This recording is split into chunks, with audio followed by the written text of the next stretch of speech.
After her wealthy ex-husband sends her a wedding invitation to spite her, Naomi Ellis finds unexpected love with his biggest business rival. But as she reclaims her power, she uncovers a web of fraud, murder, and family secrets that will change everything, especially when she decides to get the perfect revenge. But before we continue with this captivating story, make sure to subscribe for more thrilling tales and let us know in the comments where you're watching from today. Naomi Ellis sat at her kitchen table, staring at the cream-colored envelope. That had just arrived in her mail. Her hands trembled as she recognized the return address. It was from Jonathan Sterling, her ex-husband. She knew exactly what it was before she even opened it. The wedding invitation she'd been dreading. The nerve of that man, she whispered, taking a sip of her morning coffee to steady herself. The invitation was exactly what she expected. Expensive. Paper gold lettering announcing the wedding of Jonathan Sterling to Chloe Bennett, a 25-year-old socialite who was constantly in the society pages. Naomi was 45, and the age difference between Jonathan's new fiancée and herself wasn't lost on her. That was exactly why he'd sent it. The phone rang, startling her out of her thoughts. It was her sister Marie. "Did you get it?" Marie asked without even saying hello. "Just opened it," Naomi replied, her voice steady despite the anger bubbling inside her. "He actually had the nerve to send it." "That man is pure evil," Marie said, "sending his ex-wife an invitation to his wedding to that child he's marrying. He's doing it just to hurt you." Naomi ran her fingers over the expensive paper. "Of course he is. He wants to show off how well he's doing without me, how he's traded up for a younger model. After everything you did for him," Marie continued. 15 years of marriage, supporting him when he was nothing but a struggling businessman with big dreams. And the minute he makes it big, he decides you're not good enough anymore. Naomi closed her eyes, remembering those early days. She'd been a successful marketing executive when she met Jonathan. She'd used her connections to help him build his tech company from the ground up. She'd worked late nights beside him, attended endless business dinners, helped him polish his image and presentations. And then, once success came, he'd changed. "You know what the worst part is?"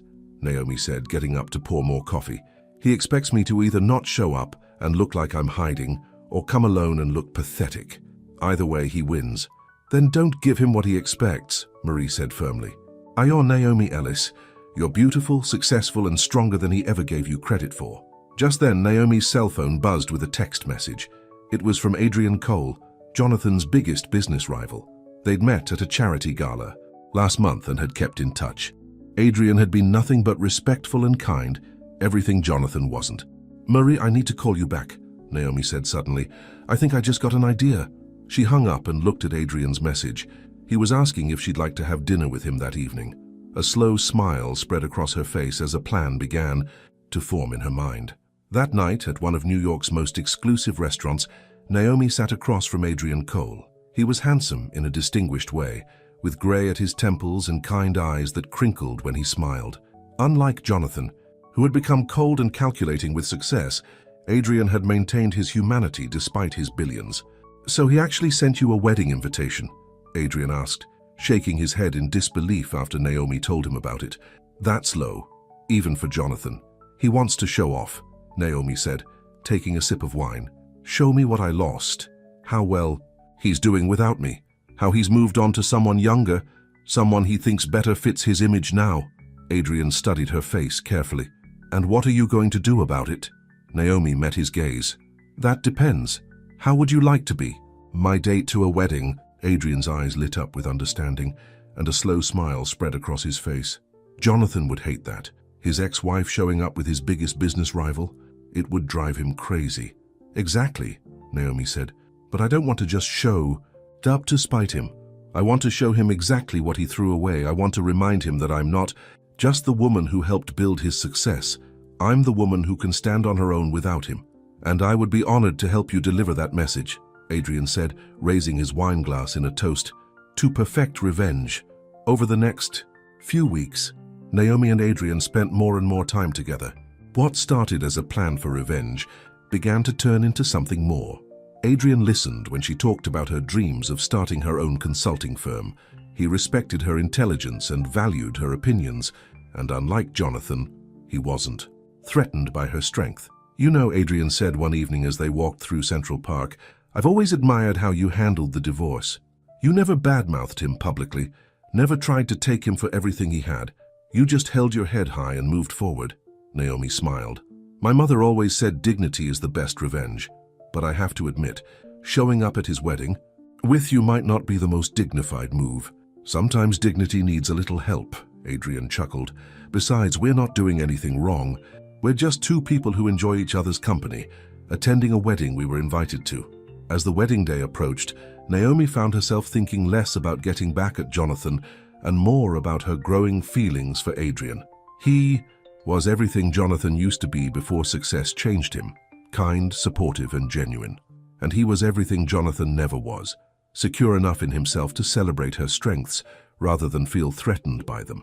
The night before the wedding, Adrian came to Naomi's apartment with takeout from her favorite Chinese restaurant. "Are you sure you want to do this tomorrow?" he asked as they sat on her couch. "We don't have to go if you don't want to." Naomi reached for his hand. "I need to go, not just to show Jonathan that he didn't break me, but to finally close that chapter of my life, and I'm glad you'll be there with me." Adrian squeezed her hand. "There's nowhere else I'd rather be." As Naomi went to bed that night, she looked at the wedding invitation one last time. Tomorrow would be about more than revenge. It would be about showing Jonathan and herself that sometimes the best things in life come after what we think are our worst moments. Sometimes, when one door closes, another one opens to something even better than we could have imagined. And tomorrow, she would walk into that wedding not as Jonathan Sterling's ex-wife, but as Naomi Ellis, a strong, successful woman who had found someone who truly appreciated her worth. The perfect revenge wasn't about hurting Jonathan. It was about showing him exactly what he had lost and how much better off she was without him. The morning of the wedding arrived with perfect weather, almost as if nature itself was conspiring to make Jonathan Sterling's big day flawless. But across town, in Chloe Bennett's luxury penthouse apartment, things were far from perfect. "I don't understand why you're so worried about your ex-wife coming," Chloe said, watching her soon-to-be husband pace back and forth. She was sitting at her vanity, having her hair and makeup done by a team of stylists. "You're the one who invited her." Jonathan loosened his bow tie, already feeling suffocated. "I just heard she's bringing Adrian Cole as her date." "Adrian Cole?" Chloe's eyes widened. "Your biggest competitor? The one who's been trying to buy out your company?" "That's the one," Jonathan muttered, pulling out his phone to check his stock prices again. They'd been falling ever since rumors of Adrian's latest business move started circulating. "She's doing this on purpose. She knows exactly what she's doing." Meanwhile, at Naomi's apartment, a very different scene was unfolding. She stood in front of her full-length mirror, smoothing down her dress, a stunning deep blue designer gown that hugged her curves perfectly. "You look absolutely gorgeous," Marie said, helping her sister with her jewelry. "Jonathan's going to eat his heart out when he sees you." "That's not why I'm doing this," Naomi replied, although she couldn't help but smile. The dress had been a gift from Adrian, who had insisted on taking her shopping at the most exclusive boutiques in New York. "Oh, really?" Marie raised an eyebrow. "Then why are you doing this?" Naomi paused, thinking about the past few weeks with Adrian. "Because for the first time since my divorce, I feel like myself again. Adrian, he sees me, the real me, not just as someone's wife or ex-wife, but as my own person." The doorbell rang, and Marie went to answer it. It was Adrian, looking handsome in a perfectly tailored tuxedo. When he saw Naomi, his face lit up with genuine admiration. "You look stunning," he said, walking over to kiss her cheek. "Absolutely stunning. You don't clean up so bad yourself," Naomi replied, feeling butterflies in her stomach that had nothing to do with the upcoming wedding. "Before we go," Adrian said, pulling out a small box, "I have something for you." Inside was a beautiful sapphire necklace that matched her dress perfectly. "Adrian, this is too much," Naomi protested. "Nothing is too much for you," he said, helping her put it on. "Besides, every queen needs her crown jewels." Marie watched the interaction with a knowing smile. "You two better get going. You don't want to be late for the social event of the season." As they rode to the church in Adrian's luxury car, Naomi noticed he seemed preoccupied. "Is everything okay?" she asked. Adrian took a deep breath. "There's something I need to tell you before we get there. Something about Jonathan's company." "What about it?" "I've been looking into his finances. The company isn't doing as well as he wants everyone to believe. He's been cooking the books, moving money around to hide the losses. That's why he's rushing this wedding to Chloe, Her family's money could save him. Naomi sat back, stunned. How do you know this? Because he tried to sell me a stake in his company last month. The numbers didn't add up, so I had my team investigate. We found irregularities going back months. Adrian turned to look at her. I didn't tell you earlier because I wasn't sure how you'd feel about it. Does Chloe know? Naomi asked. I doubt it, and I'm sure her family hasn't done their due diligence. They're too impressed by Jonathan's charm and reputation. Naomi felt a mix of emotions: anger at Jonathan's deception, concern for Chloe despite everything, and gratitude for Adrian's honesty. What are you going to do? That depends, Adrian said carefully. The SEC is already investigating. It's only a matter of time before it all comes out. But if you want me to stay quiet today, I will. This is your moment, not mine. Naomi reached for his hand. No more secrets. That's what destroyed my marriage to Jonathan. All his lies and deceptions. If you know something, I want to know too. Adrian squeezed her hand. That's one of the things I love about you. Your integrity. The word love hung in the air between them, neither acknowledging it directly but both feeling its weight. Before they could discuss it further, the car pulled up to the church. Photographers lined the entrance, snapping pictures of arriving guests. When Adrian helped Naomi out of the car, the cameras went into a frenzy. They made quite a picture. Adrian Cole, the billionaire businessman, with Jonathan Sterling's ex-wife on his arm. Inside the church, they could feel all eyes on them. Whispers followed them as they made their way to their seats. Naomi held her head high, channeling all, the dignity and grace she possessed. From the front of the church, Jonathan watched their entrance, his face growing darker by the second. Next to him, his best man whispered something, but Jonathan wasn't listening. All he could see was Naomi looking more beautiful than ever, with his worst enemy at her side. In the bridal suite, Chloe was getting her final touches done when her father burst in, waving his phone. Have you seen this? He demanded, showing her a news alert. Sterling Technologies' stock is in freefall. There are rumors of an SEC investigation. Chloe stared at the phone, then at her reflection in the mirror. She thought about Jonathan's strange behavior lately, his insistence on rushing the wedding, his obsession with his ex-wife. For the first time, she wondered if she really knew the man she was about to marry. Back in the main church, Adrian leaned close to Naomi. Are you ready for this? Naomi looked around at the crowd, at Jonathan's thunderous expression, at the chaos that was about to unfold. You know what? I really am. The wedding march began to play, but this was only the beginning. As the doors opened for the bride's entrance, no one in the church could have predicted how this day would end. Least of all Jonathan Sterling, who was about to learn that karma sometimes arrives wearing a blue dress and carrying a lot of incriminating financial documents. The wedding march played through the church speakers, but Chloe Bennett didn't move from the bridal suite. She sat in her designer wedding dress, staring at her phone as more news alerts kept coming in about Sterling Technologies. Daddy, what should I do? She asked her father, who was pacing the room, making frantic phone calls to his financial advisors. Stay right here, Mr. Bennett said firmly. I'm going to have a word with your future husband. In the main church, the guests were getting restless. The music had played twice now, and there was no sign of the bride. Jonathan kept checking, his phone, his face growing paler by the minute. The whispers among the guests grew louder. Something's wrong, Adrian whispered to Naomi. Look at Jonathan's face. Naomi watched her ex-husband carefully. She knew that look. It was the same expression he'd had when their marriage started falling apart. The look of a man whose carefully constructed world was crumbling. Suddenly, Mr. Bennett stormed down the aisle, heading straight for Jonathan. You lying snake, he shouted, not caring about the hundreds of guests watching. You were going to use my daughter's trust fund to save your failing company. The church erupted in gasps and murmurs. Phones came out as people started recording the scene. Jonathan tried to quiet Mr. Bennett, but it was too late. Did you really think we wouldn't find out? Mr. Bennett continued. The SEC investigation, the cooked books, the millions in hidden debt. Jonathan grabbed Mr. Bennett's arm. Let's discuss this privately. There's nothing to discuss. Mr. Bennett yanked his arm away. The wedding is half, and my lawyers will be in touch about the money you've already borrowed from us. As if on cue, Chloe appeared at the back of the church, still in her wedding dress, but with tears streaming down her face. How could you? She cried out to Jonathan. Was any of it real, or was I just a convenient solution to your money problems? The photographers who had been waiting outside were now pushing their way into the church, cameras flashing. Jonathan looked around desperately, trying to find a way to salvage the situation. That's when his eyes landed on Naomi and Adrian. "You," he pointed at them. "This is your doing. You planned this." Adrian stood up calmly. "Actually, Jonathan, you did this to yourself. The SEC has been watching you for months. Today's events just pushed up their timeline a bit. And what about you?" Jonathan turned on Naomi. "Showing up here with him, was this all part of your revenge plan?"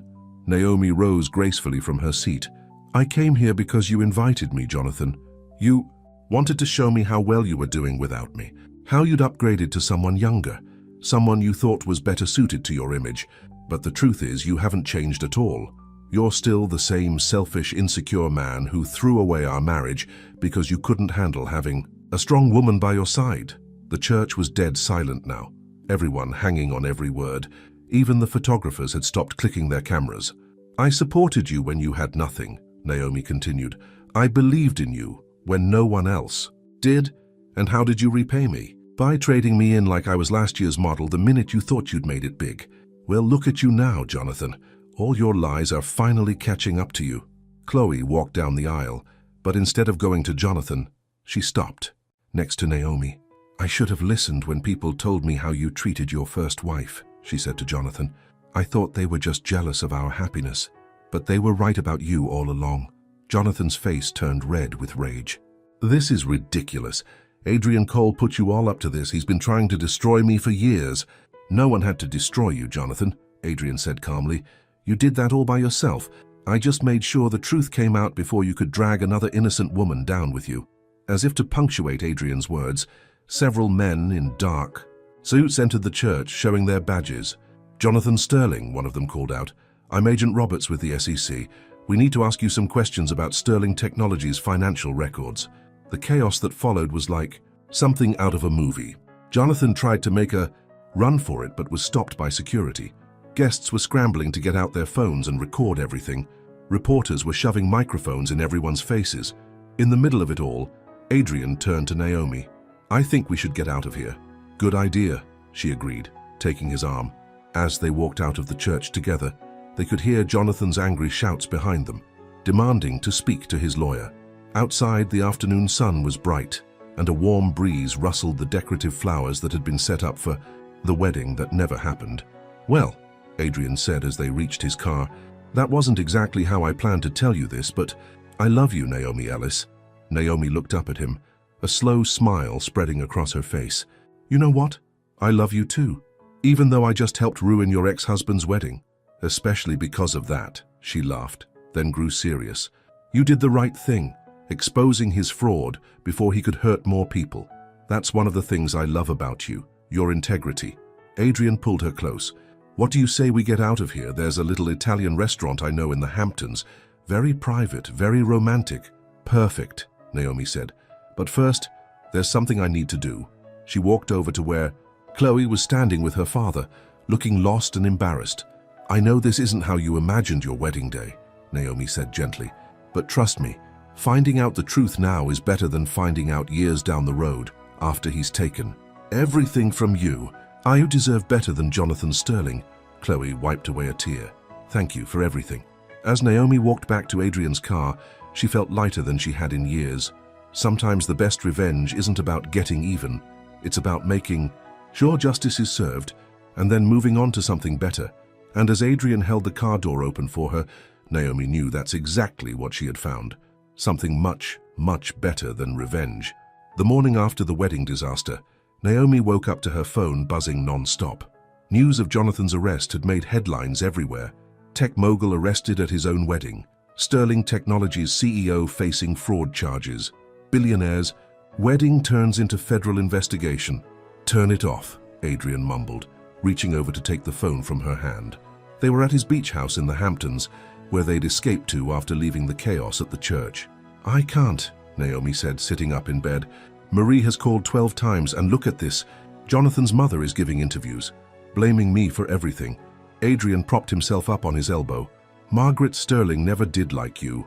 Probably because you were the only one who stood up to her.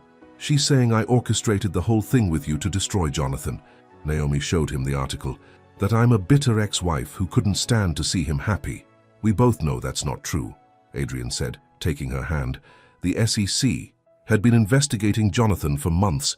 All we did was make sure the truth came out before he could drag Chloe and her family into his mess. Just then, Naomi's phone rang again. This time it was her lawyer, David Chen. "Naomi," David said when she answered, "we need to talk. Jonathan's lawyers are threatening to sue you and Adrian for corporate espionage and defamation. They're claiming you used insider knowledge from your marriage to help Adrian sabotage Sterling Technologies." "That's ridiculous," Naomi exclaimed. "I haven't had anything to do with that company since the divorce." "I know, but they're desperate. Jonathan's facing serious charges, and they're looking for anyone else to blame. They're also trying to freeze Adrian's recent acquisition attempts, claiming it was all part of a conspiracy." After hanging up, Naomi turned to Adrian with worry in her eyes. "This is getting ugly. Maybe we should have waited to expose him." Adrian shook his head. "No. He was about to commit fraud on an even bigger scale by using Chloe's family money to cover up his crimes. We did the right thing." They were interrupted by a knock at the door. It was Adrian's assistant, looking concerned.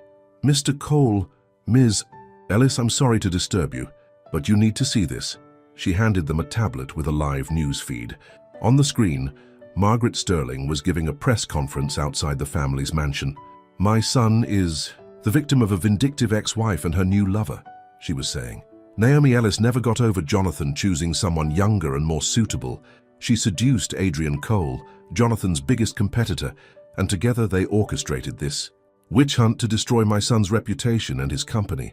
"That witch," Naomi muttered, but Adrian was already on the phone with his PR team. "Get me a press conference set up for this afternoon," he ordered, "and call our lawyers. It's time to show the Sterlings what real evidence looks like."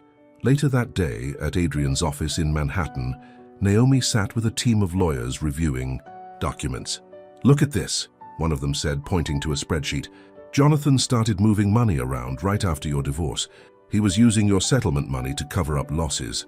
Which means," Adrian added, "he was committing fraud even back then." "Naomi, did you ever sign any financial documents during your marriage?" Naomi thought back. "He always handled the business side, but yes, sometimes he'd have me sign things. He said it was just formalities, corporate paperwork." The lawyers exchanged looks. "We need to get copies of everything you signed. If Jonathan used your signature without proper disclosure, that's another federal charge." As they prepared for the press conference, Adrian pulled Naomi aside. "Are you sure you want to do this? Once we go public with everything, there's no going back. The media circus will get even worse." Naomi straightened his tie, a gesture that felt surprisingly natural.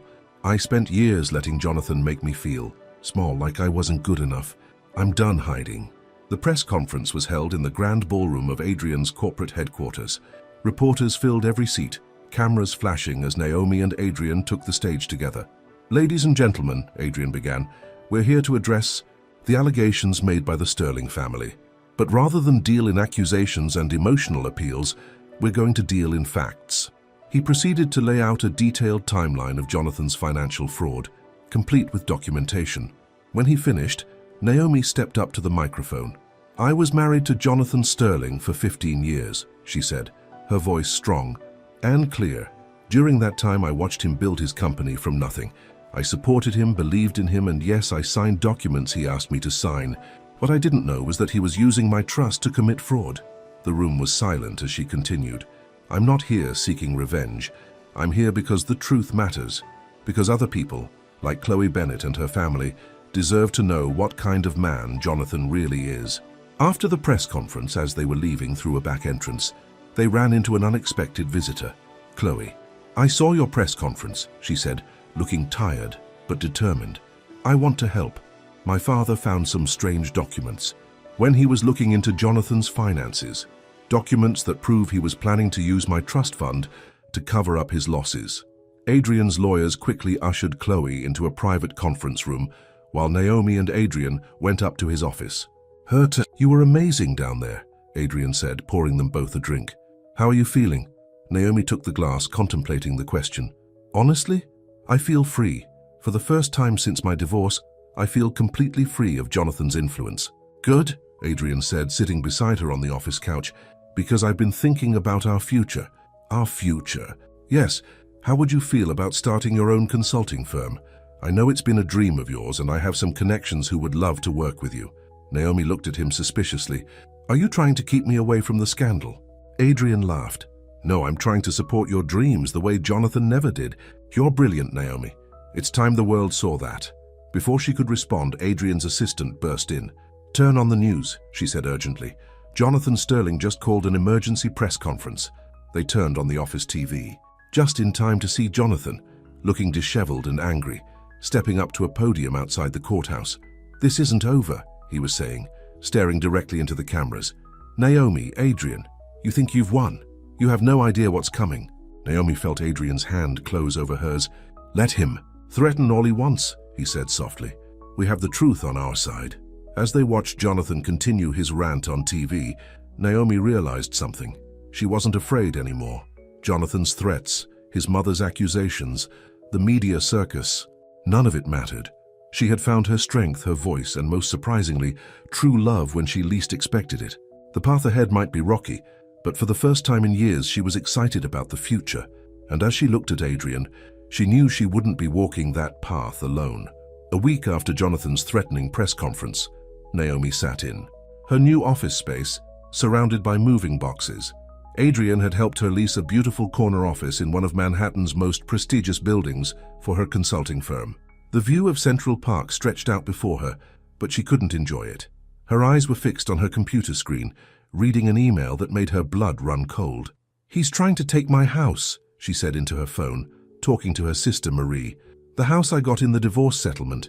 Jonathan's lawyers are claiming that since he used fraudulent money in our divorce settlement, everything needs to be reviewed."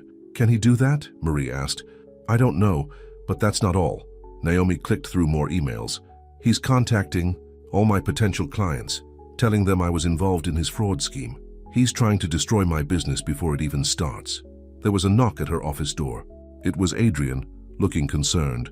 "I just heard," he said. Naomi gestured for him to come in as she finished her call with Marie. "How bad is it?" he asked, sitting down across from her desk. "Bad," Naomi admitted. "He's trying to take everything. Adrian, the house, my reputation, my future clients.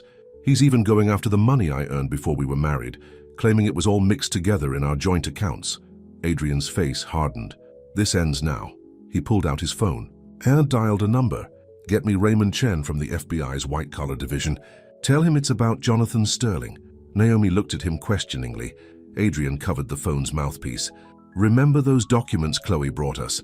They led to something bigger, much bigger." An hour later, they were sitting in a federal building facing FBI agent Raymond Chen. The agent spread out a series of documents on his desk. "Mr. Sterling wasn't just cooking the books at his company," Agent Chen explained. "He was involved in a larger conspiracy. Several tech companies, all manipulating their numbers, all covering for each other. When one needed a boost, the others would make fake investments or create ghost contracts." "And Jonathan was part of this?" Naomi asked. "He wasn't just part of it. According to Ms. Bennett's documents, he was organizing it. The marriage to Chloe wasn't just about getting her trust fund. Her father's company was going to be their next target." As they left the FBI office, Naomi felt overwhelmed. "I was married to him for 15 years, she said quietly. "How did I not see any of this?" Adrian led her to a nearby park bench. "Because he worked hard to keep you in the dark, just like he did with everyone else. Maybe his mother was right. Maybe I was naive." "No," Adrian said firmly. "You were loyal and trusting. He's the one who betrayed that trust." He took her hand. "And now he's going to pay for it." Back at Naomi's office, they found an unexpected visitor waiting. Margaret Sterling. "Well," Jonathan's mother said, looking around the fancy office, "I see you've landed on your feet. Tell me, how long were you planning this with Adrian? Was it before or after you destroyed my son's life?" Naomi stood her ground. "Margaret, I'm only going to say this once. Your son destroyed his own life. He committed fraud. He betrayed everyone who trusted him, and now he's trying to blame everyone else for his crimes." "You never deserved him," Margaret spat. "You were never good enough for our family." "You're right," Naomi replied calmly. "I deserved better. Now, please leave before I call security." After Margaret stormed out, Adrian pulled Naomi into his arms. "Are you okay?" "Actually, I am," Naomi said, surprising herself. "You know what I realized? She can't hurt me anymore. None of them can." Just then, Naomi's assistant rushed in. "Ms. Ellis, you need to see this. It's all over the news." They turned on the office TV to see Jonathan being led out of his company in handcuffs. The headline scrolled across the bottom of the screen. Tech CEO Jonathan Sterling arrested in massive financial conspiracy. The FBI moved fast, Adrian commented. Mr. Sterling, reporters were shouting. Do you have any comment about the allegations? Jonathan looked directly into the cameras. This is a witch hunt. My ex-wife and Adrian Cole orchestrated this whole thing. They're the ones who should be investigated. But his protests were drowned out by more breaking news. Other CEOs were being arrested across the city. The whole conspiracy was unraveling. Naomi's phone started ringing. It was Chloe. I just saw the news, Chloe said. The FBI agent told me my father's statement about Jonathan's plans for our company helped break the case. I wanted to thank you, Naomi. You saved my family from being dragged into this mess. After hanging up, Naomi turned to Adrian. Is it really over? The criminal case is just beginning, Adrian said. But his attempts to hurt you, yes, those are over. His lawyers have bigger problems now than trying to take your house or smear your reputation. Naomi walked to the window looking out at the city. You know what's strange? A part of me feels sorry for him. Adrian came up behind her, wrapping his arms around her waist. That's because you have a good heart.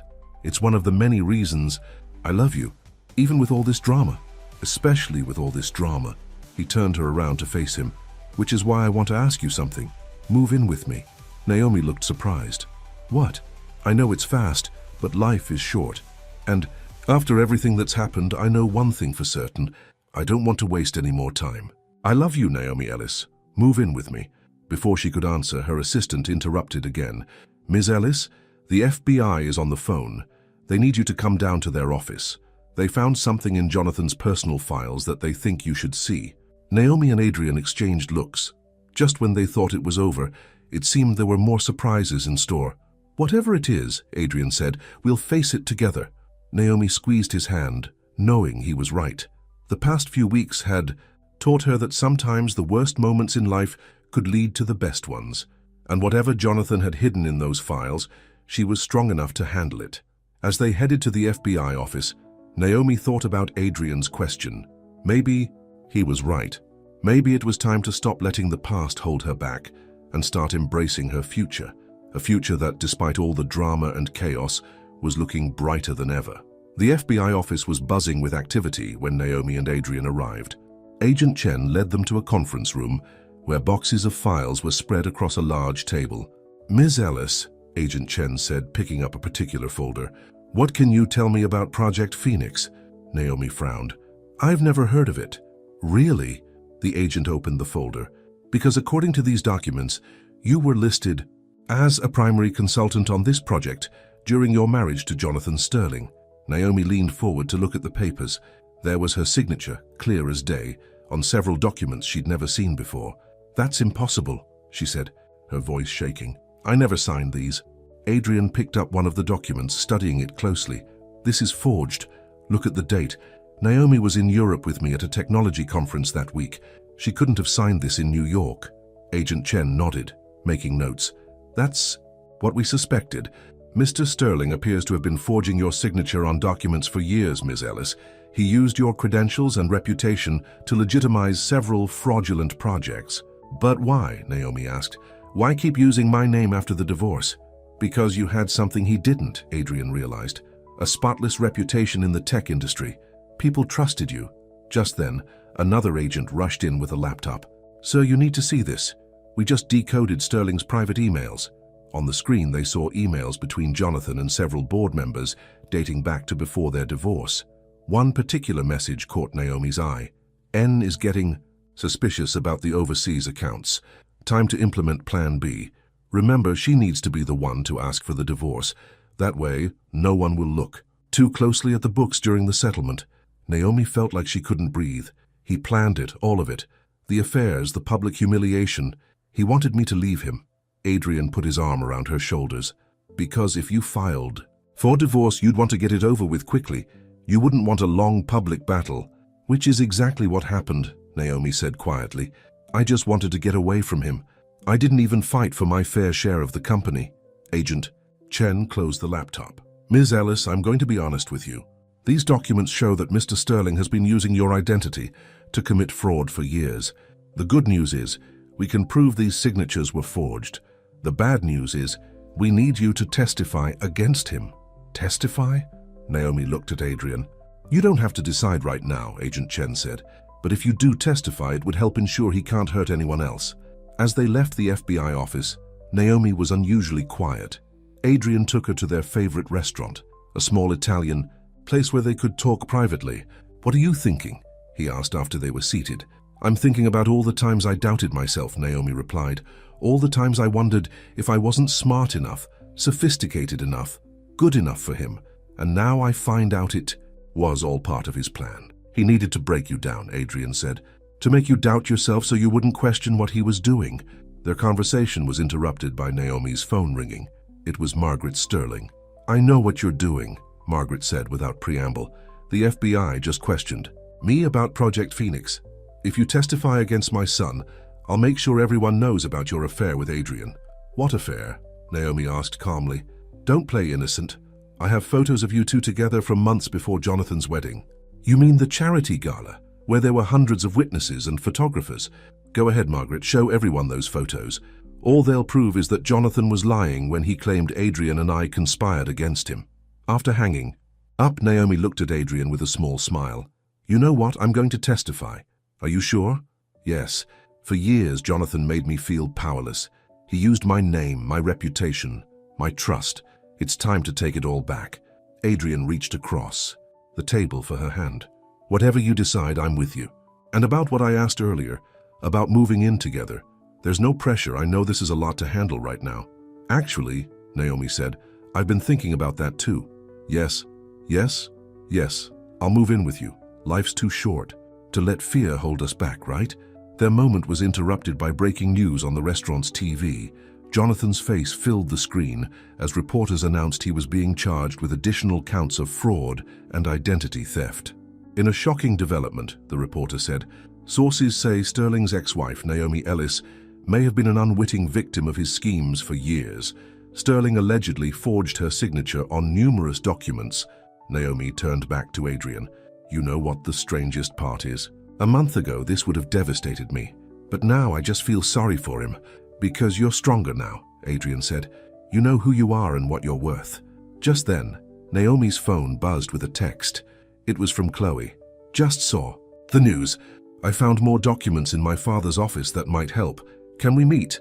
"Speaking of worth," Adrian said, reading the message over her shoulder, "you've turned the women Jonathan tried to use against each other into allies. That's pretty amazing." As they left the restaurant, photographers who had been camping outside started snapping pictures and shouting questions. "Ms. Ellis, will you testify against your ex-husband?" "Mr. Cole, are the rumors true about a merger between your companies?" Naomi and Adrian walked past them, hand in hand, neither bothering to respond. They had more important things to focus on, like their future together, and making sure Jonathan faced justice for everything he'd done. Back in their car, Naomi looked at the city lights flickering outside her window. "You know what? For the first time in years, I'm actually excited about the future," Adrian smiled. "Even with all this chaos, especially with all this chaos, because now I know I can handle anything as long as I have the right person by my side." As they drove home, Naomi thought about how much her life had changed in just a few weeks. She'd gone from dreading her ex-husband's wedding to finding real love, from feeling powerless to reclaiming her strength. And somehow she knew the best was yet to come. Moving day at Naomi's house was interrupted by a phone call from the district attorney's office. Jonathan's trial was being moved up. Instead of 3 months, they now had 3 weeks to prepare. "They're pushing for a quick trial," Naomi told Adrian as they packed boxes in her living room. "The prosecutor thinks Jonathan might try to flee the country." "He's right," Adrian said, setting down a box of books. "I just heard from my contacts. In Switzerland, someone's been trying to move large amounts of money from hidden accounts there." Naomi sat down on a packed box, feeling overwhelmed. "I have to testify in 3 weeks. In front of Jonathan, his mother, the press, everyone." Adrian knelt in front of her, taking her hands in his. "And you'll be brilliant, because this time you're telling your truth." Their moment was interrupted by a knock at the door. It was Chloe carrying a stack of files. "I found more," she said, walking in. "My father kept copies of everything. Look at this."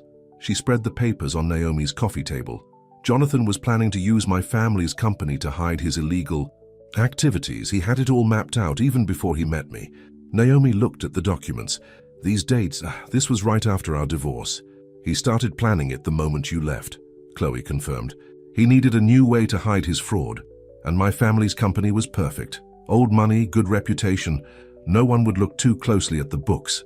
Adrian studied the papers. This is exactly what the prosecutors need. It shows a pattern of deliberate fraud.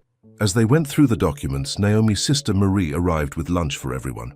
I figured you could use a break from packing, she said, then noticed their serious faces. What's wrong? The trial's been moved up, Naomi explained. 3 weeks. Marie set down the food bags. Then we better make sure you're ready. No one knows Jonathan better than you do, sis. You can do this. Later that night, after everyone had left, Naomi and Adrian sat among the half-packed boxes, sharing a bottle of wine. Are you sure you want to move in with me now? Adrian asked. With everything else going on. I've never been more sure of anything, Naomi replied. I'm done letting Jonathan control my life. Moving in with you, testifying against him. It's all part of moving forward. The next 3 weeks were a whirlwind of preparation. Naomi met with prosecutors, reviewed documents, and packed up her house. But the night before the trial, she couldn't sleep. She found herself in Adrian's home office at 3 a.m., looking at old photos from her marriage to Jonathan. Can't sleep, Adrian asked, appearing in the doorway in his pajamas. I was just thinking, Naomi said, showing him a photo from her wedding to Jonathan. Look how happy I was, how much I believed in him. Adrian sat next to her. That's not weakness, Naomi. Believing in someone you love is never wrong. He's the one who betrayed that trust. What if I fall apart on the stand tomorrow? What if I can't face him? Then you'll take a deep breath, remember who you are now, and keep going. And I'll be right there in that courtroom, supporting you. The next morning, the courthouse was packed with reporters and spectators. Naomi wore a simple blue suit, the color of strength, Adrian had said. Jonathan was already there when she arrived, sitting with his lawyers. He looked different, thinner, older, his usual confidence replaced by nervous energy. When he saw her, he tried to catch her eye, but Naomi looked straight ahead. Margaret Sterling was there too, sitting directly behind her son, glaring at Naomi. But this time, her glare held no power. The prosecutor called Naomi to the stand. As she walked to the witness box, she could feel everyone's eyes on her. Ms. Ellis, the prosecutor began, please tell the court about Project Phoenix. Naomi took a deep breath and looked at Adrian, who gave her an encouraging nod. Project Phoenix was supposedly a legitimate business venture, she began, her voice growing stronger with each word. But I never signed those documents. I never approved those transactions. Jonathan forged my signature, used my reputation to hide his illegal activities. And why would he do that? Because people trusted me. In the tech world, my name meant something. I had spent years building honest relationships, while Jonathan, he was using those relationships to commit fraud. Jonathan's lawyer stood up. Objection, speculation. Sustained, the judge said. The prosecutor held up a document. Ms. Ellis, where were you on March 15th, 2024? I was in Paris at the European Technology Summit. There are hundreds of witnesses, photos, and videos proving I was there. Yet this document, dated March 15th, 2024, bears your signature. A signature supposedly witnessed by a notary in New York. That's correct, I couldn't have signed it. I was on another continent. As the questioning continued, Naomi felt stronger with each answer. She detailed how Jonathan had manipulated their divorce, used her name without her knowledge, and planned to do the same to Chloe's family. During cross-examination, Jonathan's lawyer tried to suggest that Naomi had known about the fraud all along, that she was only testifying now out of revenge. Is it true that you're now in a relationship with Adrian Cole, Mr. Sterling's biggest competitor? Yes, I am, Naomi said firmly, but I met Adrian months after discovering Jonathan's fraud. My testimony today isn't about revenge, it's about the truth. The truth, the lawyer scoffed. Isn't it convenient that you discovered all this fraud right around the time Mr. Sterling was planning to remarry? Naomi looked directly at Jonathan for the first time. No. What's convenient is how my ex-husband planned our divorce to hide his crimes. What's convenient is how he chose Chloe's family as his next victims. The truth isn't convenient. It's necessary. From her seat in the gallery, Chloe nodded slightly, tears in her eyes. After Naomi stepped down, the prosecutor called their next witness, a handwriting expert who could prove the forgeries. but Naomi barely heard it. She sat next to Adrian, who squeezed her hand. "You did it," he whispered. "No," she replied softly. "We did it. All of us. You, Chloe, Marie, everyone who stood by me and helped expose the truth." Outside the courthouse that evening, reporters swarmed around them. "Ms. Ellis, how does it feel to testify against your ex-husband?" Naomi paused, then turned to face the cameras. "It feels like freedom. Freedom from lies, from manipulation, from doubt. Sometimes the hardest thing isn't standing up to your enemies. It's standing up for yourself." As they drove home to their home now, Naomi felt a weight lift from her shoulders. Tomorrow, Chloe would testify. Then the forensic accountants. The trial would go on, but Naomi's part was done. "What do you want to do tonight?" Adrian asked. Naomi smiled. "Let's unpack some boxes. Make our home together. Start our future." Because that's what this had all been about, really. Not revenge, not getting even, but finding the strength to build something new, something real, something true. The second week of the trial brought more shocking revelations. Chloe took the stand, her testimony even more damaging than Naomi's. "Jonathan didn't just target my family's money," she testified, her voice steady despite her obvious nervousness. "He had a whole network of fake companies set up to receive the funds. He was planning to bankrupt us and blame it on bad investments." From her seat beside Adrian, Naomi watched Jonathan's face grow paler with each word. His expensive suit couldn't hide how much weight he'd lost in custody, and his usual arrogant smirk was replaced by a look of desperate fear. Margaret Sterling wasn't in court today. She'd been caught trying to contact one of the jurors and was banned from the proceedings. The press was having a field day with that story. During a break in testimony, Naomi checked her phone and found dozens of messages. News had leaked about a potential movie deal based on the scandal. 3 publishers wanted her to write a book. But the message that caught her eye was from one of her new consulting clients. "Just closed the deal," the text read. "Your strategy was perfect. When can we discuss the next phase?" Adrian noticed her smile. "Good news? My first big client." "Success," Naomi said. "Turns out there are plenty of companies who want to work with someone known for exposing fraud." Instead of committing it, their conversation was interrupted by commotion in the hallway. Jonathan's lead lawyer was walking out, briefcase in hand. "What's going on?" Naomi asked one of the prosecutors. "Sterling's lawyer just quit," the prosecutor said with a satisfied smile. Apparently, Jonathan was lying to his own defense team. They found out this morning and withdrew from the case. When court resumed, Jonathan sat alone at the defense table with only his junior lawyer, who looked completely overwhelmed. The prosecutor called their star witness, Jonathan's former CFO, who had agreed to testify in exchange for a lighter sentence. "Mr. Sterling didn't just forge his ex-wife's signature," the CFO testified. "He had a whole system in place. Every time we needed to hide illegal transactions, we used shell companies registered in Mrs. Ellis's name. She was our unwitting shield." "And why Mrs. Ellis specifically?" the prosecutor asked. "Because of her reputation. She was respected in the industry. No one would question a company associated with Naomi Ellis." During cross-examination, Jonathan's inexperienced lawyer barely asked any questions. It was clear to everyone that the case was falling apart. That evening, as Naomi and Adrian were leaving the courthouse, they found a surprise visitor waiting by their car, Jonathan's youngest brother, Thomas. "Can we talk?" he asked Naomi. "There's something you need to know." Over dinner, at a quiet restaurant, Thomas revealed even more family secrets. "Jonathan wasn't just stealing from his company," Thomas explained. "He was stealing from our mother too. That's why she's been so desperate to protect him. If he goes down, she loses everything." "But Margaret's always been wealthy," Naomi said, confused. Thomas shook his head. "It's all smoke and mirrors. Jonathan convinced her to invest everything in his schemes years ago. The mansion, the cars, her whole lifestyle. It's all built on fraud. That's why she hates you so much. You're not just threatening Jonathan, you're threatening her whole world. She blames me for exposing the truth instead of blaming Jonathan for committing the crimes," Naomi realized. "Exactly. But here's what you don't know. I found evidence that Jonathan was planning to betray her too. Once he married Chloe and got control of her family's money, he was going to cut Mother off. Completely." Adrian leaned forward. "Do you have proof of this?" Thomas pulled out a USB drive. "Everything's here. Emails, bank transfers, the whole plan. I wanted you to have it before—" He hesitated. "Before what?" Naomi asked. "Mother's planning something. I don't know what, but she's desperate. And desperate people do desperate things. As if on cue, Naomi's phone buzzed with a news alert. Margaret Sterling had called a press conference for the next morning. She's going to try to discredit you publicly, Thomas warned. She's been gathering dirt on you and Adrian for weeks. She doesn't care if the evidence against Jonathan is true. She just wants to destroy your credibility before the jury reaches her verdict. Adrian took Naomi's hand. Let her try, we have nothing to hide.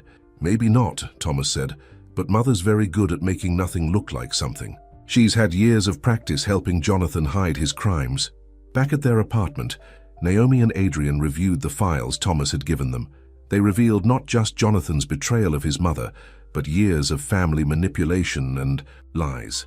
Look at this, Adrian said, pointing to an email. He was gaslighting his own mother, making her think she was losing her memory when she questioned where her money was going. Just like he did to me, Naomi said quietly, making me doubt myself, my judgment, my worth. Their discussion was interrupted by a call from Chloe. Turn on the news, she said urgently. Jonathan just tried to flee the country. They caught him at the airport with fake passports and $2 million in cash. The late-night news showed footage of Jonathan being led back to jail in handcuffs, his expensive suit wrinkled, his carefully maintained image completely shattered. We found these in his possession, the FBI agent announced, holding up passports with Jonathan's picture but different names, along with evidence that he was planning to flee to a country with no extradition treaty. Naomi watched the footage, feeling strangely empty. This man had once been her husband, someone she had loved and trusted completely. Now he was being led away in handcuffs, revealed to the world as a criminal and a fraud. Are you okay? Adrian asked softly. You know what's strange? Naomi replied. I don't feel anything anymore. No anger, no satisfaction, not even pity. It's just done. Adrian pulled her close. That's called healing. You're not his victim anymore. You're not even his ex-wife. You're just Naomi, strong, successful, loved for exactly who you are. As they got ready for bed, Naomi thought about Margaret's upcoming press conference. Whatever accusations she planned to make, whatever lies she tried to spread, they couldn't hurt her anymore. The truth was already out there, and it was stronger than any lies the Sterlings could tell. Whatever happens tomorrow, she told Adrian as they lay in bed. I'm ready for it. We're ready for it, he corrected her. Remember, you're not alone anymore. Naomi snuggled closer to him, feeling safe and loved. Tomorrow would bring more drama, more revelations, more attempts to shake her strength. But for the first time, in years, she wasn't afraid. She had found her truth, her voice, and most importantly, her real happiness. The life she had thought was perfect with Jonathan now seemed like a beautiful prison. What she had now, her growing business, her supportive relationship with Adrian, her renewed confidence, this was real perfection. And no press conference, no desperate accusations, no last-minute schemes could take that away from her. The morning of Margaret Sterling's press conference dawned cold and rainy. Naomi stood in front of her closet, trying to decide what to wear. Wear the red suit, Adrian suggested from the doorway. If we're going to face Margaret's accusations, you might as well look powerful doing it. You don't have to come, Naomi said, pulling out the suit. She's going to attack you too. Try and stop me, Adrian replied with a smile. Besides, I just got some interesting information from my investigators. Before he could elaborate, Naomi's phone rang. It was Thomas Sterling. Mother's lost her mind, he said without preamble. She's not just planning to accuse you of conspiracy. She's going to claim you and Adrian murdered her husband 20 years ago. What? Naomi nearly dropped the phone. Your father died of a heart attack before I even met Jonathan. I know, but she's desperate. She's going to claim she found evidence that you and Adrian planned everything from the beginning. Dad's death, your marriage to Jonathan, all of it. She's even forged documents to support it. Adrian took the phone. Thomas, is your mother still at the mansion? Yes, why? Keep her there as long as you can. We're coming over. As they drove through the rain to the Sterling mansion, Adrian explained what his investigators had found. Your father-in-law's death wasn't as simple as everyone thought, he said. There were irregularities in the autopsy report, questions about his medication. The case was reopened briefly 5 years ago, but someone paid to have it buried. Jonathan? Naomi asked. No, Adrian said grimly. Margaret. When they arrived at the mansion, Thomas met them at the door. She's in the study rehearsing her speech, but you should know she's not alone. She hired a crisis management team. Let me talk to her first, Naomi said. Alone. Adrian started to protest, but Naomi squeezed his hand. "Trust me, I know how to handle Margaret Sterling." The study looked exactly as Naomi remembered it. Dark wood paneling, leather chairs, and Margaret holding court behind the massive desk that had once belonged to her husband. "Well, well," Margaret said, looking up from her papers, "come to beg me not to destroy you." "Actually," Naomi replied calmly, "I came to show you these." She placed a folder on the desk. "Your husband's real autopsy report, the one that shows he was being poisoned, the one that has your fingerprints all over it." Margaret's face went pale. "Where did you get that?" "The same place I got these." Naomi placed another folder down. "Bank records showing you've been embezzling from your own family's foundation for decades, long before Jonathan started his schemes. You're bluffing." "Am I?" Naomi sat down across from her former mother-in-law. "You taught Jonathan everything. He knows about fraud, didn't you? But he learned from the best. You've been doing this since before he was born." Margaret's carefully maintained composure cracked. "You don't understand. Charles was going to leave me for his secretary. I would have lost everything. So you killed him, then used Jonathan to build an even bigger fortune through fraud." "I did it for my children." "No," Naomi said softly. "You did it for yourself. Just like you're trying to destroy me now to save yourself." Tears began to run down Margaret's perfectly made-up face. "What do you want? Call off the press conference. Confess to your crimes. And maybe, just maybe, Thomas and your other children will still visit you in prison." "Prison?" Margaret laughed bitterly. "I'm 70 years old. Should have thought of that before you committed murder." Just then, Adrian and Thomas entered the study with 2 FBI agents. "Mrs. Sterling," one of the agents said, "we need you to come with us." As the agents led Margaret away, she turned to Naomi one last time. "I underestimated you. We all did." "Yes," Naomi agreed. "You did." Back in their car, Adrian turned to Naomi. "How did you know she'd confess?" "Because I know Margaret Sterling. Her whole life has been about maintaining the perfect image, the thought of her crimes being exposed, of everyone knowing what she really is. That was worse than prison." They drove to the courthouse in silence, arriving just as the jury was returning with their verdict in Jonathan's trial. The courtroom was packed. Chloe sat with her father in the front row. Thomas and his siblings huddled together, still processing the news about their mother.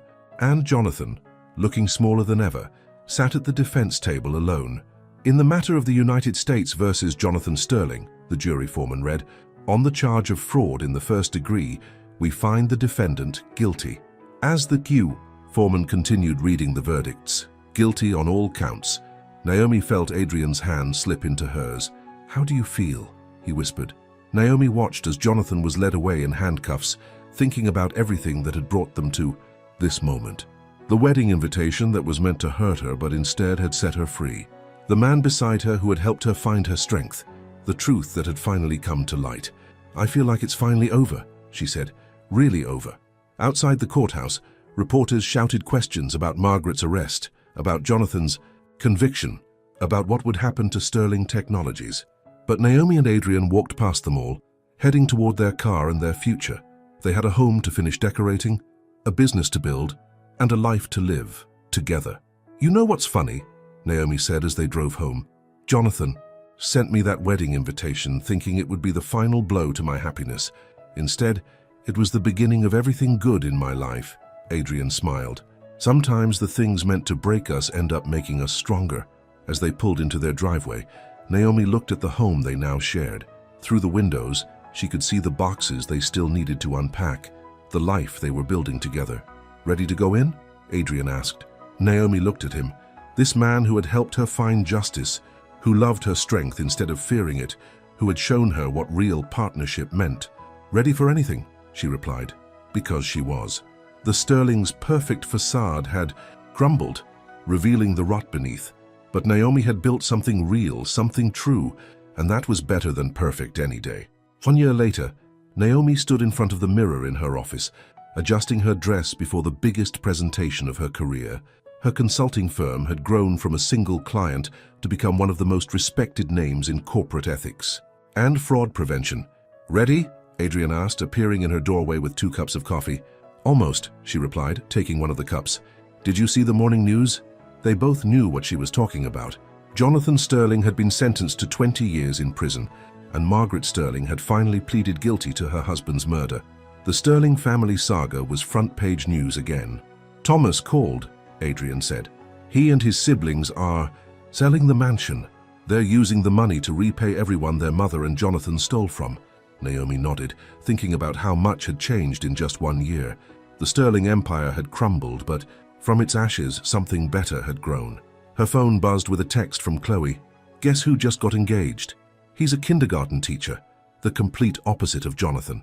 "Good for her," Naomi smiled, showing Adrian the message. "Speaking of weddings," Adrian said casually, "I've been thinking..." But before he could continue, Naomi's assistant poked her head in. "They're ready for you in the conference room." The presentation was for the Securities and Exchange Commission. They wanted Naomi's firm to develop a new fraud prevention program that would be implemented nationwide. "Ladies and gentlemen," Naomi began, standing confidently at the podium. "A year ago, I was the unwitting face of corporate fraud. Today, I'm here to help make sure what happened to me never happens to anyone else." As she outlined her program, Naomi could see Adrian watching proudly from the back of the room. Their relationship had only grown stronger over the past year, built on trust, respect, and genuine love.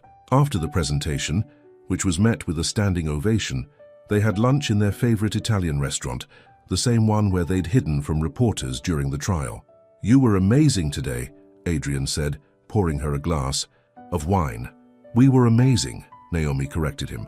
"I couldn't have done any of this without you." "Actually," Adrian said, reaching into his pocket, "that's what I wanted to talk about this morning." He pulled out a small velvet box and got down, on one knee next to their table. The other diners gasped and turned to watch.